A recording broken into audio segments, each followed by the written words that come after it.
ChatGPT-де өте бір маңызды функция бар. Сол арқылы сіз өміріңізді өте қатты жеңілдете аласыз. Оның не екенін мен қазір көрсетемін.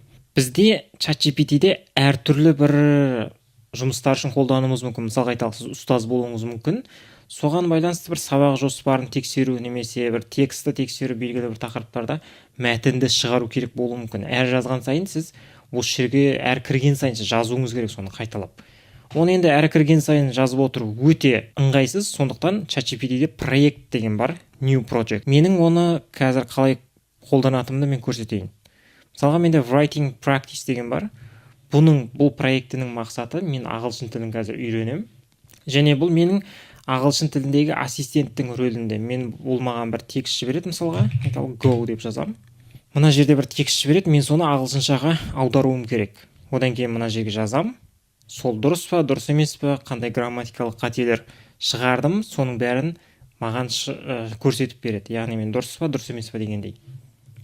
Екіншісі, мына жерде sentence generator деген бар. Бұның мақсаты, мен қандай да бір ағылшын тіліндегі сөзді жіберсем, маған осындай фраза шығарып береді. Мына жерге бірнеше сөз болуы мүмкін. Мысалға,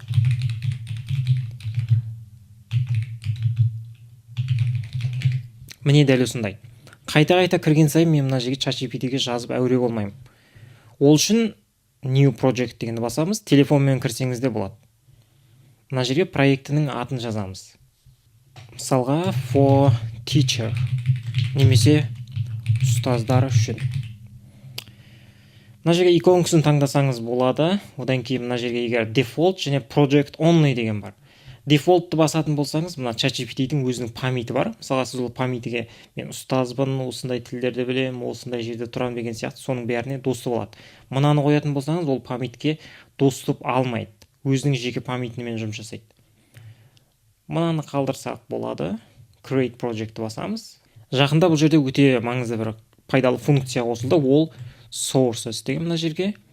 Мен осыған ақпарат қоссам болады. Мысалға, сіз егер ұстаз болатын болсаңыз, сізге бір регламент, анау-мынау бәрі болатын болса, қағаз ретінде PDF осы жерге жүктесеңіз болады.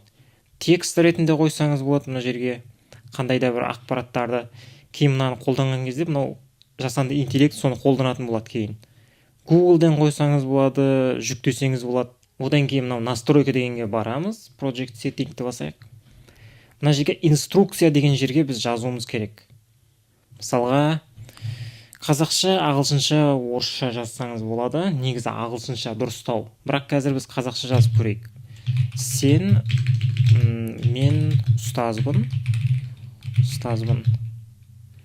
Қазақ тілі пәні бойынша.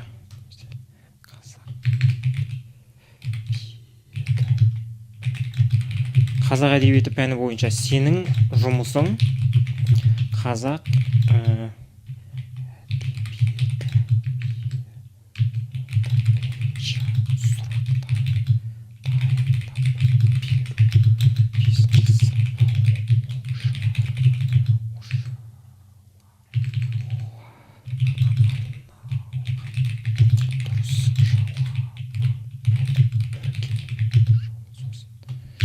осылай жаздым. Сақтаймыз.